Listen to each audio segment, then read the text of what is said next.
en Iran. La victoire confirmée de l'ultra-conservateur Ebrahim Raïssi. Il est élu dès le premier tour avec près de 62% des suffrages. Pas de concurrence réelle face au chef de l'autorité judiciaire. Il s'est entretenu ce matin, vous le voyez à l'image, avec le président sortant, Hassan Rouhani. Roméo Langlois, vous êtes l'envoyé spécial de France 24 dans la capitale iranienne, Téhéran. Bonjour à vous et merci d'être avec nous.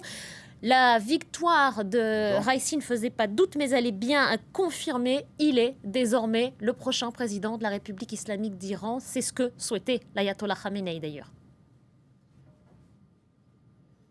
Oui, absolument. D'ailleurs, ces derniers jours, dans les rues de Téhéran, certains avaient ironisé, disant qu'ils avaient l'impression que le président était déjà élu, puisqu'on voyait partout des immenses portraits de Ebrahim Raïssi. Certains disaient, on a l'impression que tout a été mis en œuvre de manière à ce que cette élection soit déjà jouée d'avance. Et c'est l'une des raisons pour laquelle un grand nombre de l'électorat s'est totalement démobilisé et à bouder ce processus électoral. Il y a effectivement un taux d'abstention qui est désormais confirmé, donc qui est d'un peu plus de 48%, un taux de participation qui est d'un peu plus de 48%, qui est extrêmement important.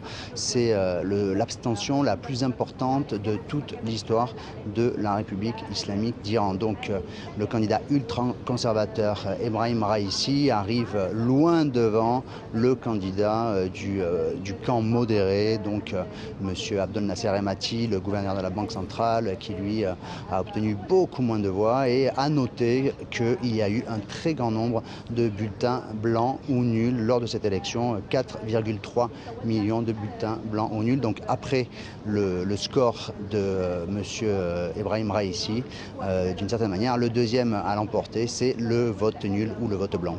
Est-ce qu'il y a déjà des réactions à Téhéran, Roméo Langlois, à l'annonce, à la confirmation de cette victoire ?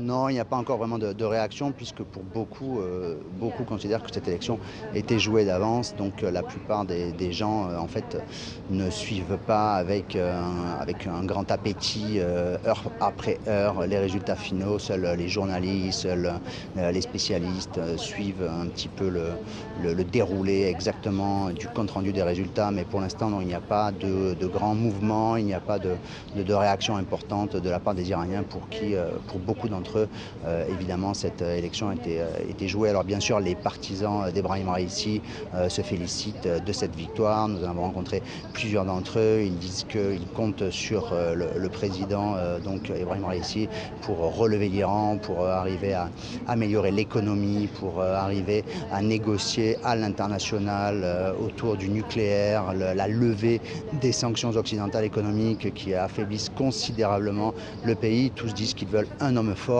Pour eux, en fait, après 2 mandats successifs du candidat réformateur du président réformateur Rouhani, pour eux, en fait, il faut savoir que Ebrahim Raïssi incarne le changement, un retour aux fondamentaux de la République islamique d'Iran.